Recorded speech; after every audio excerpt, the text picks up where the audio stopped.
आपका स्वागत है। आज हम चर्चा करेंगे कृषि क्षेत्र से जुड़े कानून को लेकर, बिल को लेकर के, जो केंद्र सरकार ने दोनों सदनों से पारित करा लिया है। विपक्ष की तरफ से इस पर भारी हंगामा चल रहा है। कृषि क्षेत्र को लेकर काफ़ी काम कर चुके भारत सरकार के कर एवं वित्त सलाहकार प्रत्यक्ष कर मूल्यांकन डॉक्टर पवन जायसवाल जी से।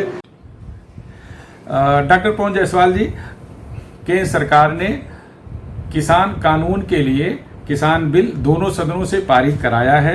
विपक्ष इसका भारी विरोध कर रहा है। विपक्ष की तरफ से कहा जा रहा है इससे एमएसपी खत्म हो जाएगी। क्या ऐसा होने की आशंका है?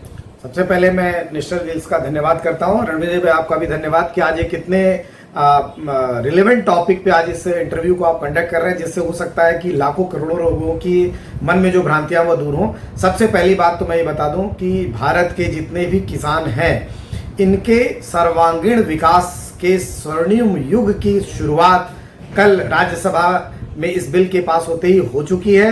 दूसरी बात मैं ये बताना चाहता हूँ रणवीर भाई, जो बहुत महत्वपूर्ण है कि लागत लाभ विश्लेषण की अगर बात करें तो अब हमारे देश के किसान भाइयों को लाभ ही लाभ होगा। जहां तक बात इस बात की है कि मिनिमम सपोर्ट प्राइस को खत्म करने का एक अफवाह उड़ा दी गई है पूरे देश में विभिन्न लोगों के द्वारा, तो उसमें मैं पुनः बता दूं कि हमारे प्रधानमंत्री महोदय जो खुद इस बिल में गारंटी ले रहे हैं, वो बार बार इस बात को कह रहे हैं कि मिनिमम सपोर्ट प्राइस खत्म नहीं होगा, मंडियां नहीं खत्म होंगी। अगर आप कल के ट्वीट को देखिए माननीय प्रधानमंत्री नरेंद्र मोदी जी के, तो उन्होंने हिंदी में, अंग्रेजी में, प्रादेशिक भाषाओं में भी पुनः यही ट्वीट किया है कि मैं फिर से कह रहा हूं, मिनिमम सपोर्ट प्राइस रहेगा, मंडियां खत्म नहीं होंगी, किसानों का सर्वांगीण विकास होगा, किसानों को न्यायोचित लाभ मिलेगा। विपक्ष का आरोप है कि किसानों के खेतों पर बहुराष्ट्रीय कंपनियों का कब्जा हो जाएगा। क्या आपको ऐसा लगता है? देखिए, ये सोचने का या किसी चीज को प्रोपोगेट करने का एक तरीका हो सकता है। जब हम ऐसे युग में हैं जहां पे हमारे किसान या उनके घर के लोग पढ़े लिखे हैं और अगर वो उन्नत तरीके से खेती करना चाहते हैं, जिसके लिए सरकार ने इस बिल के माध्यम से उनको छूट दे दी है, तो अगर कोई मल्टीनेशनल कॉरपोरेशन या कोई कॉरपोरेशन, कोई पार्टनरशिप फर्म, कोई ज्वाइंट वेंचर अगर किसान के साथ एंट्री लेता है, तो किसान अपना हित स्वयं जानता है कि कहाँ पे उसका हित है। अब जहां तक बात है कि वो मल्टीनेशनल कॉरपोरेशन उनके हितों का हनन कर देगी, तो ऐसी कोई बात नहीं है। क्योंकि इस बिल में ये भी व्यवस्था की गई है कि जब किसान अपने प्रोडक्ट को प्रोडक्शन के पहले ही उस मल्टीनेशनल कॉरपोरेशन या कंपनी के साथ या थर्ड पार्टी के साथ करार कर लेगा फाइनल सेल्स प्राइस का, तो इसका जो फॉर्मेट है वो भी प्रादेशिक भाषाओं में, हिंदी में, अंग्रेजी में जब उपलब्ध होगा और सरकार द्वारा मान्यता उसकी एक स्टैंडर्ड बना रहेगा, तो किसी प्रकार का कोई हित नहीं होता है। यह भी कहा जा रहा है विपक्ष की तरफ से कि अब भारत में एक बार फिर ईस्ट इंडिया कंपनी की वापसी हो रही है। क्या यह कानून इस कदर किसानों के लिए नुकसानदायक है या विपक्ष केवल अफवाह फैला रहा है? मैं इस बात से बिल्कुल असहमत हूं कि कहीं से भी ईस्ट इंडिया कंपनी की फिर से एंट्री हो रही है। मैं तो यही कहूंगा कि अब ईस्ट में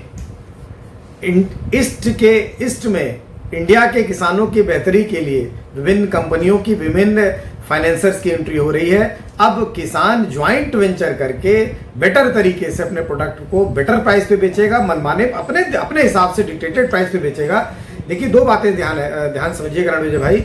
अभी तक मार्केट में जो रेट होता था वो किसान तक नहीं मिलता था। हम अगर सिंपल एक बात करें कि बाजार से हम अगर सब्जी खरीद रहे हैं, हम एक बात कर रहे हैं, सिर्फ गोभी की बात कर रहे हैं, हम गोभी खरीद रहे हैं और कॉलीफ्लावर की बात कर रहे हैं, और वो गोभी मुझे 50 रुपए का एक फूल मिलती है, तो किसान से वो बिचौलिया या किसान से वो मंडी वाला उसे मात्र 2 रुपए या 3 रुपए में लेके आया है। तो अब ये जो 3 रुपए की चीज को उसने 30 में नहीं 50 में बेचा है, 10 गुना मुनाफा बिचौलिया या रास्ते में जितने भी रिटेलर्स थे वो ले गए।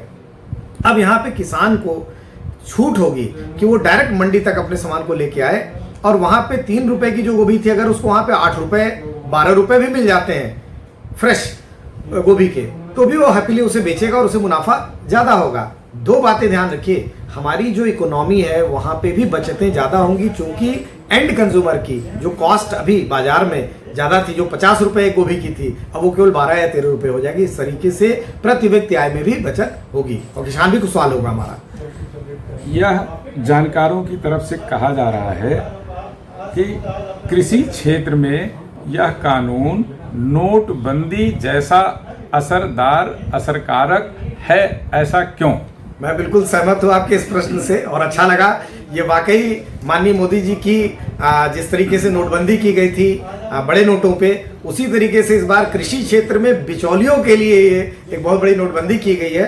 जो बिचौलिए थे उनका एक साम्राज्य था और इस साम्राज्य को, इस कॉकस को, इस कार्टेल को तोड़ना रणविजय भाई बिल्कुल ही इम्पॉसिबल था। इसके लिए ऐसे ही कानून की दरकार पिछले 20 वर्षों से की जा रही थी। विभिन्न सरकारें इसकी मांग कर रही थी। हम चूंकि इस सरकार ने इसे लागू किया, इसलिए विरोधियों का विरोध जाहिर करना लाजमी है। ये बिल्कुल नोटबंदी है। मैं आपको बता दूं कि बिचौलियों की कमर टूट जाएगी, क्योंकि किसान और कंज्यूमर, या किसान या रिटेलर, किसान या होलसेलर अब बिल्कुल आमने सामने बैठ के सौदा करेंगे। क्या बिचौलिए इसमें कैसे दूर हो जाएंगे और किसान बिचौलियों के मकड़जाल से किस तरह से खुद को बाहर कर सकेगा? ऐसी भी कोई व्यवस्था है क्या? बहुत बढ़िया प्रश्न पूछा है रणविजय भाई। यहाँ पे हम लोग जो बार बार एक वर्ड इस्तेमाल कर रहे हैं, बिचौलिए। बिचौलिए है कौन?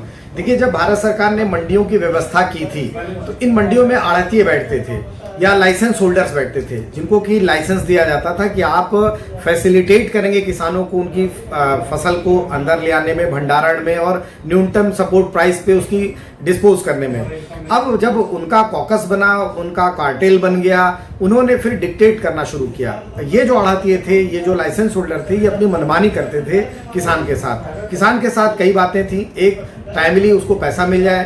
दूसरी उसकी समस्या थी टाइमली उसकी फसल को ट्रक से या ट्रैक्टर से, जैसे जिन माध्यमों से ले आया, अनलोड हो जाए। और तीसरी उसकी थी कि सुरक्षित रूप से उसको उसकी पूंजी वापस मिल जाए। ये तीनों ही माध्यमों में या तीनों ही उसकी आकांक्षाएं पूरी होने में बहुत ही विलंब लगता था। अब वो दूर हो चुका है। ठीक है डॉक्टर साहब, एक सवाल और था। विपक्ष के इस कदर विरोध की क्या वजह हो सकती है? क्या कहीं ऐसा तो नहीं है कि जो बिचौलिए थे उसमें भी कुछ दलों की सहभागिता रही हो और बिचौलिए नेताओं को प्रोजेक्ट करते रहे हों और फिर विपक्ष में भी बिचौलियों ने सेंधमारी करके किसानों को सीधे लाभ पहुंचाने वाले इस बिल कानून का विरोध करने के लिए उकसाया हो? रणविजय भाई, आपने जो प्रश्न पूछा है उसी में आपने उत्तर भी दे दिया है। मैं आपके प्रश्न और उत्तर दोनों से सहमत हूँ। देखिए, बिल्कुल क्लियर कट बात है कि देखिए, बिचौलिए होते कौन है? ये बिचौलिए कमीशन एजेंट होते हैं, जिनको कि पहले गवर्नमेंट खुद रिकॉग्नाइज करती है कि आइए लाइसेंस लीजिए और काम करिए। आपको मैंने एक एम्प्लॉयमेंट अपॉर्चुनिटी दी है 2 धाराओं को मिलाने की।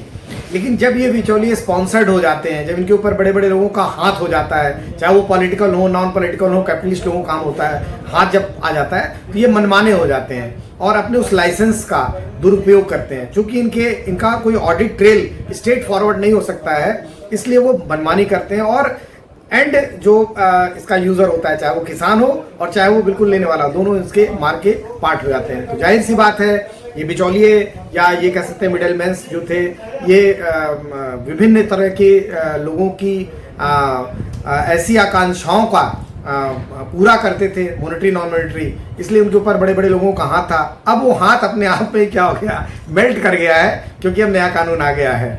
हाँ, बिचौलिए रहेंगे, लेकिन इनको अब दाल में नमक खाना पड़ेगा। अभी तो दाल ही पूरी खा जाते थे। ठीक, धन्यवाद डॉक्टर साहब। आपने बहुत साफगोई के साथ कई ऐसी चीज़ों को भी स्पष्ट किया है जो अभी तक कई जगहों पर साफ नहीं हो पा रही थी। नेशनल व्हील से आप बात करने के लिए डॉक्टर साहब आपको बहुत बहुत धन्यवाद। थैंक यू, नमस्कार।